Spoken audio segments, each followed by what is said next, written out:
Vous écoutez RFI, Radio France Internationale. Il est 6h30 ici à Paris, 4h30 en temps universel.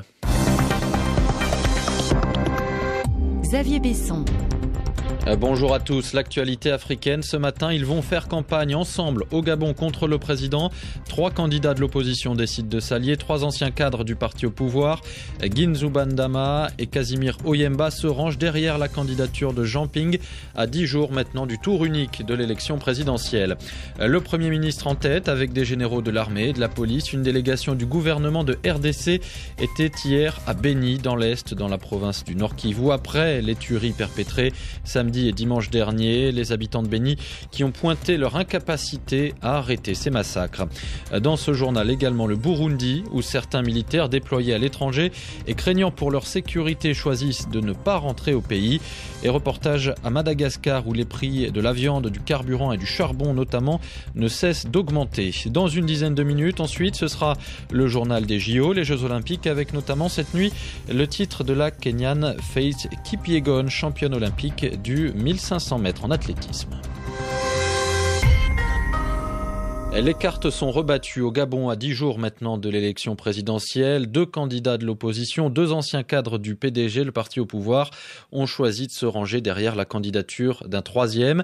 Ginzuba Ndama, ancien président de l'Assemblée nationale, et Casimir Oyemba, ancien premier ministre du Gabon, se désistent en faveur de Jean Ping. 3 hommes qui devraient maintenant faire campagne ensemble et mutualiser leurs moyens. Une opposition gabonaise qui resserre ses rangs en vue du tour unique de l'élection présidentielle à la fin du mois.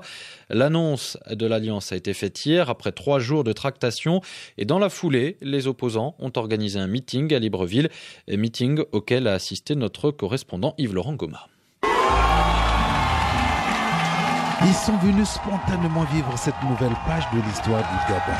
Personne ne croyait que ces 3 candidats pouvaient se faire autant violence. Et quand Jean Ping a été appelé sur le podium, il a esquissé un salut militaire. Je suis le général qui mènera le combat de la libération du Gabon, a-t-il dit quelques heures plus tôt à RFI. Deuxième image forte. Casimir Oyemba, Ginzuba Ndama et Jean Ping se sont retrouvés sur le podium face à la foule. Ils se sont tenus les mains avant de les lever au ciel. Le public a exulté et a spontanément entonné l'hymne national.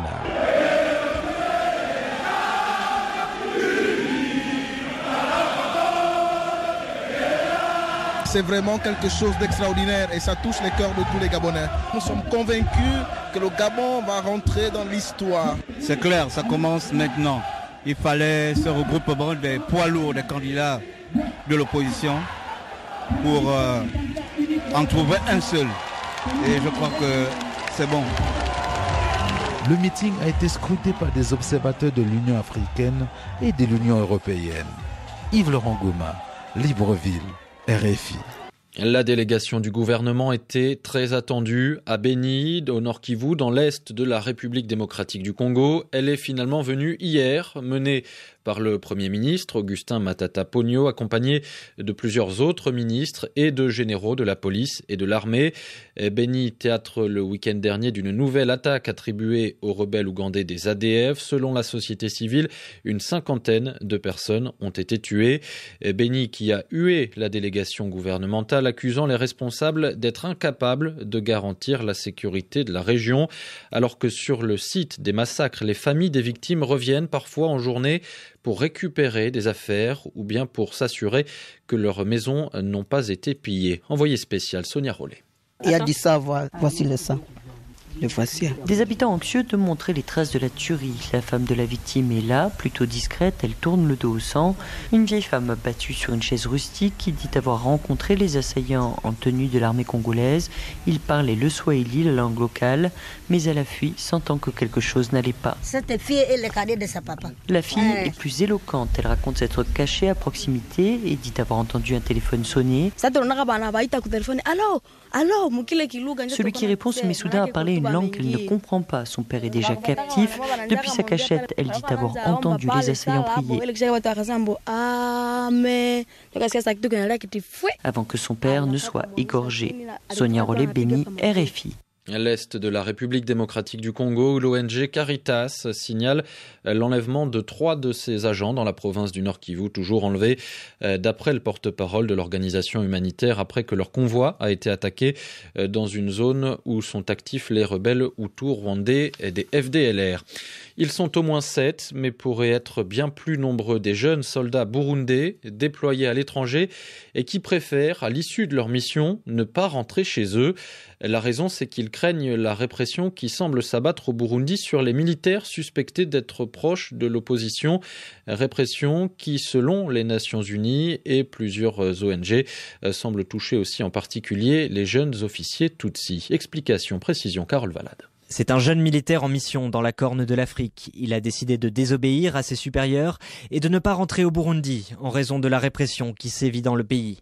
Aujourd'hui, il se cache avec 3 de ses camarades. Tous affirment avoir trouvé leur nom sur une liste de militaires à surveiller et avoir été menacés par leurs collègues. Sa voix a été modifiée pour assurer sa sécurité. Ils se sont donné le pouvoir d'arrêter, de mépriser les militaires burundais, surtout de la minorité Tutsi, les jeunes officiers. Et ils s'en prennent à leur famille, ils les arrêtent, ils les insultent, ils les torturent et même les tuent.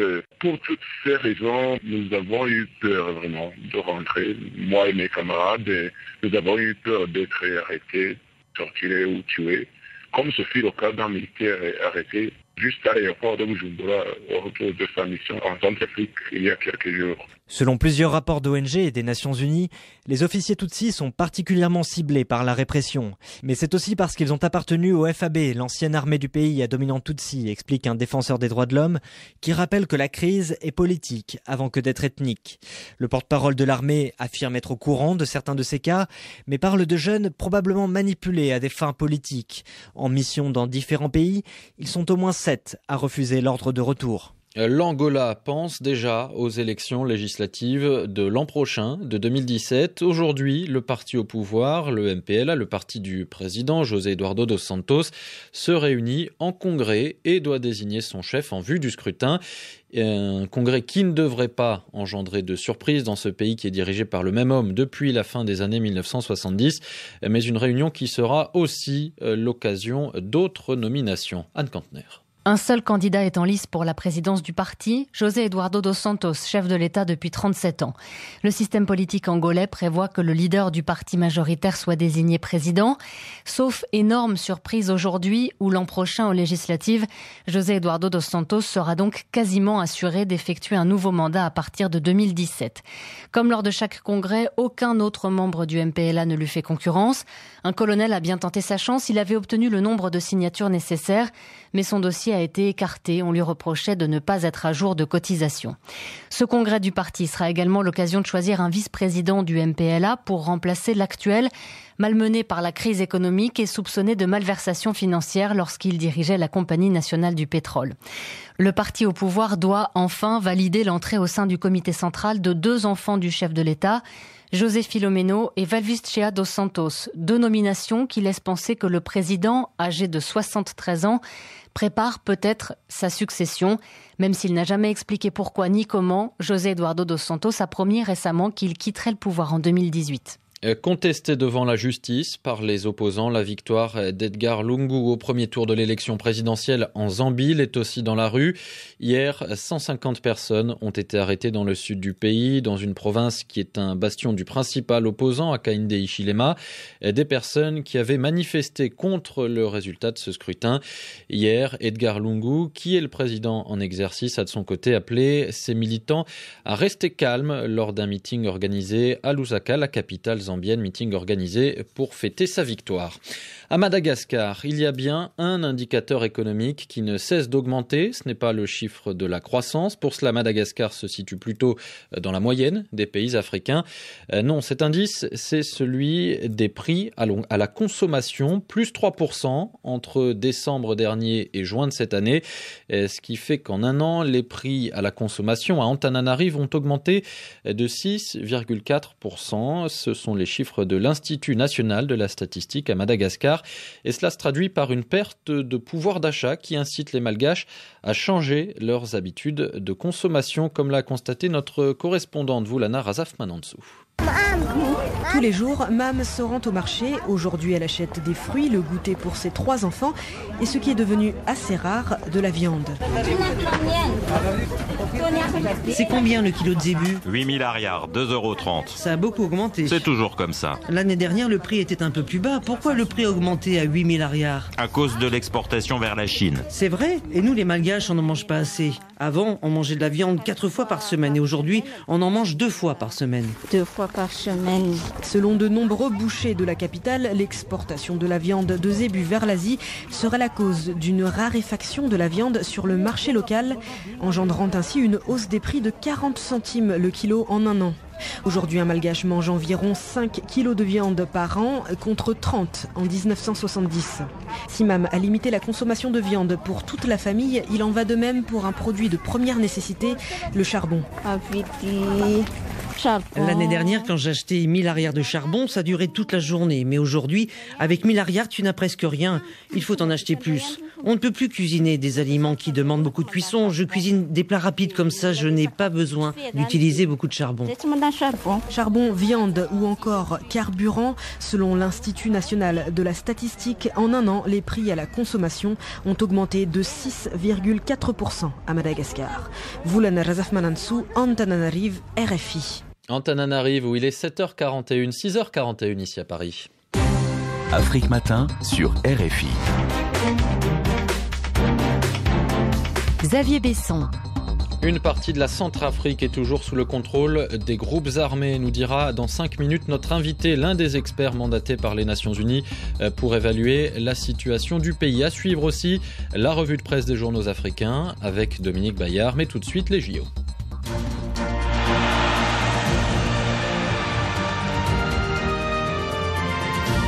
Le journal des Jeux.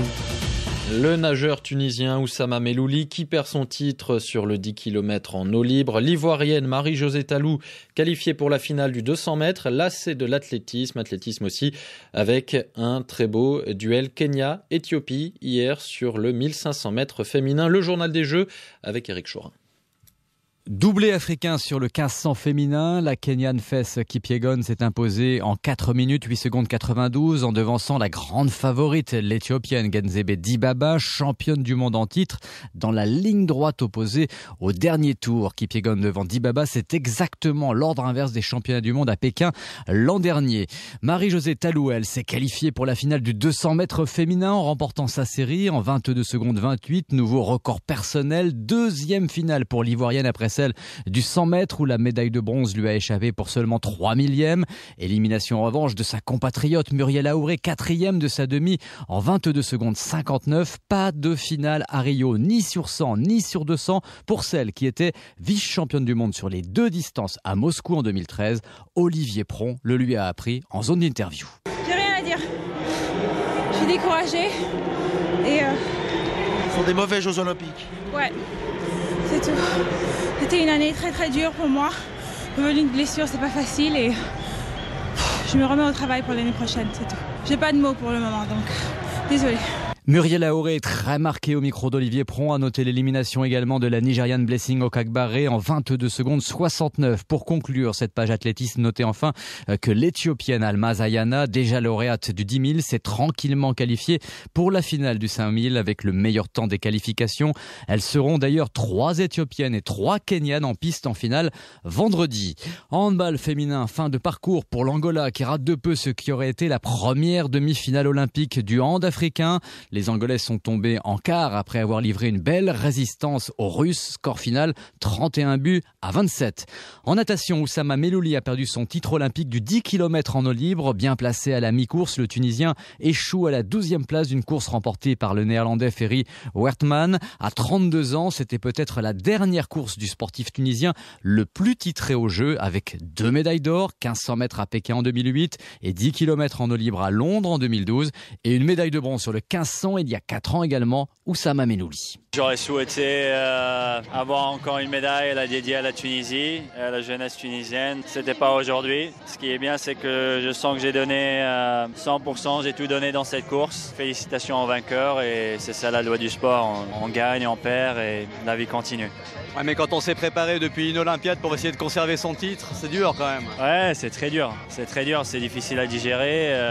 Je suis pas le premier à passer par là, mais c'est vrai que c'est cliché, mais c'est très dur. Prochain rendez-vous pour vous, Oussama? Certainement pas en compétition, mais je serai certainement autour des bassins, autour de l'eau libre. C'était une belle aventure pour moi en tant qu'athlète et je serai pas loin. Vous arrêtez maintenant? On dit jamais jamais, mais on verra. Qui vivra verra. En lutte, l'Algérien Tarak Aziz Benaïssa s'est qualifié pour les quarts de finale en moins de 66 kilos en battant le Kirghiz Ressian Tsaref.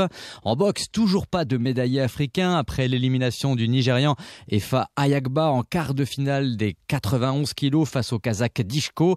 Dernière chance de médaille aujourd'hui pour la boxe algérienne avec Mohamed Flissi en quart de finale des moins de 52 face au Vénézuélien Finol. Au menu du jour, les demi-finales du tournoi de football masculin. Le Nigeria rencontre l'Allemagne à São Paulo pour essayer de décrocher sa 3e finale aux Jeux Olympiques. Il avait remporté la première en 96 à Atlanta et perdu la deuxième à Pékin en 2008. L'autre demi-finale opposera le Brésil à la Hongrie. Éric Chorin à Rio de Janeiro, c'était le journal des Jeux Olympiques.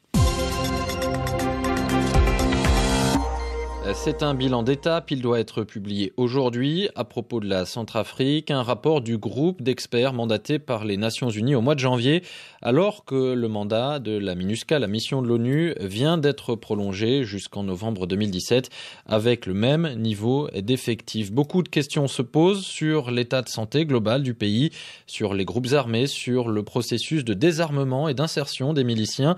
Notre invité ce matin est Paul-Simon Handy, l'un des experts mandatés par l'ONU. Il répond aux questions de Jean-Jacques Louarn. Paul-Simon Handy, bonjour. Bonjour. Faustin Archange Touadéra l'a reconnu, la République centrafricaine est toujours en danger. Des régions entières sont sous le contrôle de groupes armés. C'est aussi le constat du groupe d'experts. En effet, malgré la montée en puissance de la MINUSCA, qui adopte une position beaucoup plus robuste, une bonne partie du territoire centrafricain est toujours sous le contrôle de groupes armés. C'est particulièrement le cas dans l'est et dans le nord du pays où les différentes factions de l'ex-Seleka contrôlent des pans du territoire et essayent d'installer une administration parallèle. Alors vous avez évoqué la MINUSCA lors du vote à l'ONU du renouvellement du mandat de la MINUSCA en juillet. La Russie a bloqué un passage de la résolution qui prévoyait d'accorder à la mission des capacités de surveillance et d'écoute des drones. Pourquoi ce blocage de Moscou ? Alors, je ne saurais donner les raisons sur le blocage de Moscou, mais ce qui est sûr, c'est que malgré ce blocage, on a vu un véritable changement d'attitude de la MINUSCA sur le terrain, qui adopte une position beaucoup plus robuste vis-à-vis des groupes armés, qui montrent une tendance un peu plus de volontarisme, il faut dire, sur le terrain aussi, notamment dans la mise en œuvre des mandats d'arrêt que le gouvernement centrafricain a émis contre certains fauteurs de troubles, dont véritablement une montée en puissance de la MINUSCA. Mais je reviens donc à ces capacités de surveillance et d'écoute de drones qui manquent donc à la MINUSCA, que souhaitait M. Ban Ki-moon.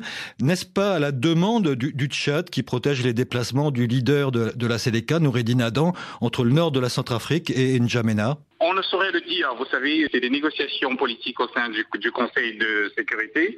Je n'ai pas la primeur. J'en reviens à Noureddin Adan. Fait-il partie de la solution de paix ou faut-il l'arrêter ? C'est toute la question, à vrai dire. Parce que d'un côté, le président nouvellement élu a engagé des discussions avec tous les groupes armés. Mais de l'autre, on sait aussi qu'avec toutes les exactions qui ont été commises, toute solution en Centrafrique devra aussi passer par la justice. Alors d'un côté, les anti-Bellaka, écrivez-vous, font plutôt profil bas. De l'autre, la Seleka, elle, se déchire. La Seleka se déchire et je dois dire que ce n'est pas plus mal, car finalement, une Seleka divisée, une Seleka factionnée est une Seleka qui est peut-être plus faible en tant qu'entité qu'elle ne l'était lorsque le conflit a commencé. 3152 ex-combattants ont été enregistrés en un an. La moitié d'entre eux déposeraient leurs armes et le DDR pourrait concerner 7000 personnes, pas moins. On est en pleine phase de ce qu'on appelle ici le pré-DDR, qui a pris une certaine vitesse de croisière. On est véritablement encore seulement au début du processus de désarmement. Faut-il lever l'embargo sur les armes, comme le demande le gouvernement de Bangui? Le groupe d'experts pense qu'il est naturellement très prématuré pour lever l'embargo sur les armes. Ce qui a déjà été fait en 2 ans, c'est que l'embargo a été considérablement réaménagé de manière à permettre la réforme des forces armées, mais aussi, surtout, de manière à permettre aux forces de sécurité intérieure de pouvoir assurer un minimum de sécurité par elles-mêmes. Vous évoquiez l'armée centrafricaine, les FACA. Donc c'est un vaste chantier sur au moins 2 années pour créer donc une armée moderne et professionnelle, ce qui n'a jamais été le cas.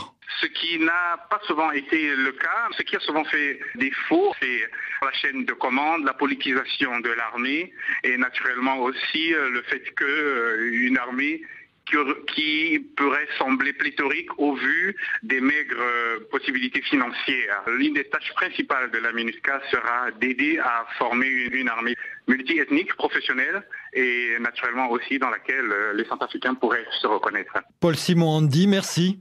Paul-Simon Andy, un des experts mandatés par les Nations Unies pour la Centrafrique, l'invité ce matin de Jean-Jacques Louarn.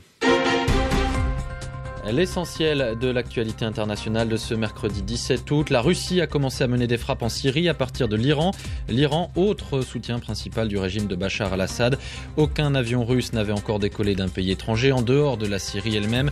Cela depuis le début de l'intervention militaire de Moscou il y a près d'1 an. Et c'est également la première fois que l'Iran autorise une puissance étrangère à utiliser son territoire à des fins militaires. En Espagne, Mariano Rajoy devrait obtenir aujourd'hui le feu vert de son parti, le Parti populaire, pour répondre à l'offre de Ciudadanos, le mouvement centriste qui a proposé son soutien au chef du gouvernement, mais sous condition. Il demande notamment des réformes pour lutter contre la corruption et l'ajout d'une dose de proportionnelle aux élections. En France, l'ancien ministre de l'Éducation nationale, Benoît Hamon, désormais l'une des figures des frondeurs socialistes, a annoncé hier soir sa candidature à la primaire du PS, première étape avant le scrutin présidentiel de 2017. Et puis aux États-Unis, les opérations de recherche se poursuivent en Louisiane après les inondations sans précédent qui ont fait 11 morts et ravagé 40 000 habitations selon un dernier bilan fourni par les autorités. Les équipes de secours ont évacué plus de 20 000 personnes et 1 millier d'animaux domestiques. Dominique Bayard, bonjour.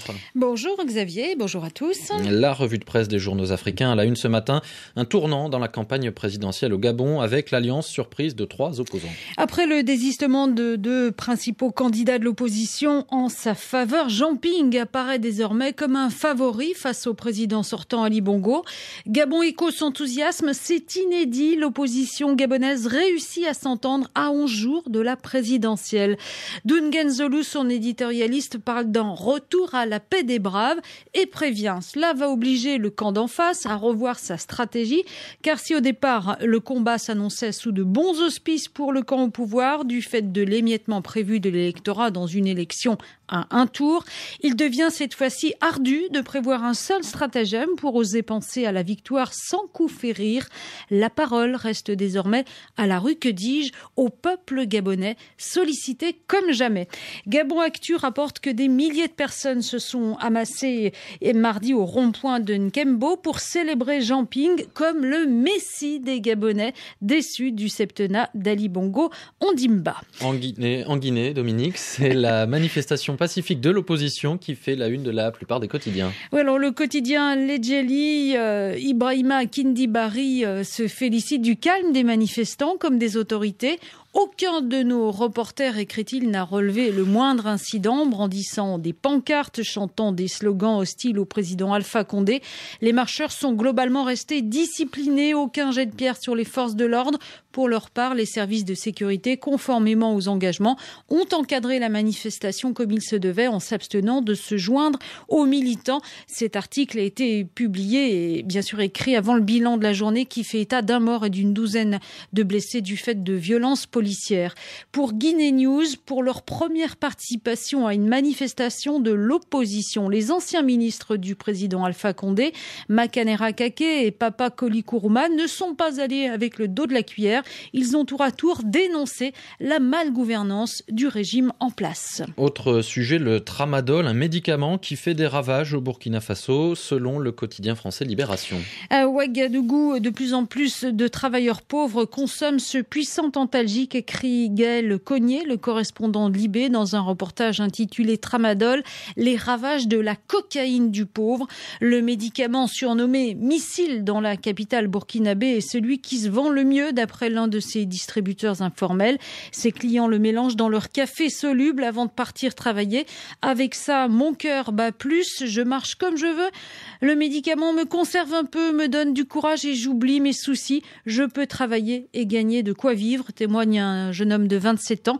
Ce danger venu d'Asie, écrit Isabelle Hanné, fait des ravages de l'Égypte au Ghana, de Cotonou à Ouagadougou. Et puis au Kenya, la presse célèbre son champion olympique David Rudisha qui a conservé son titre sur le 800 mètres en athlétisme. Alors le Daily Nation rappelle la signification de son nom en Kiswahili, le retour. Mais attention, poursuit le reporter, ne vous attendez pas à le revoir avant longtemps sur les routes kenyanes en train de faire la circulation.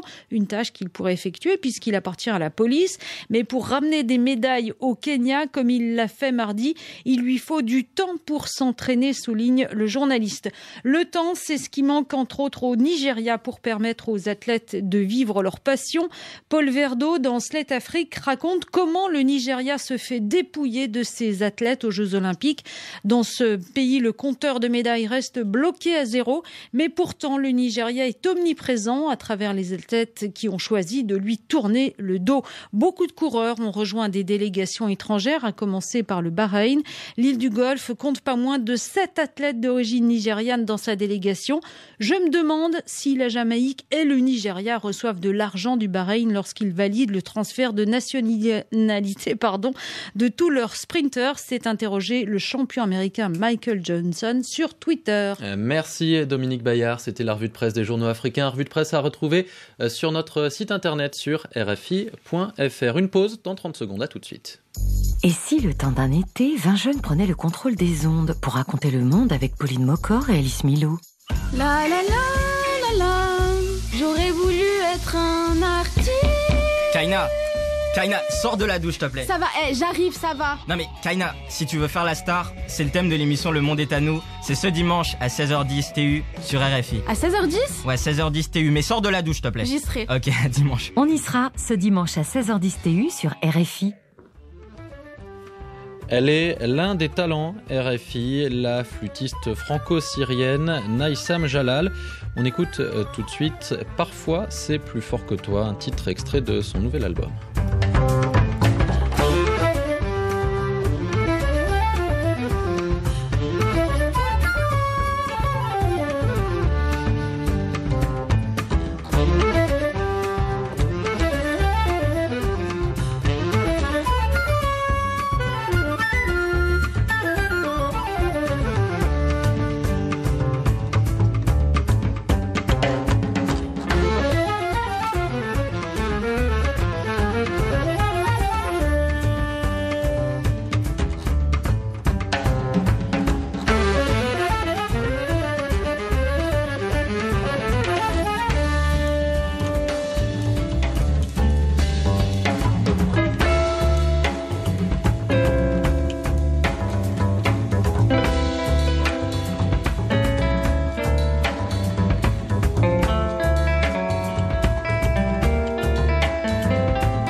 la flûte de la franco-syrienne Naïsam Jalal ce matin sur RFI. Passez une bonne journée, une bonne matinée sur la radio du Monde. Tout de suite, un nouveau journal.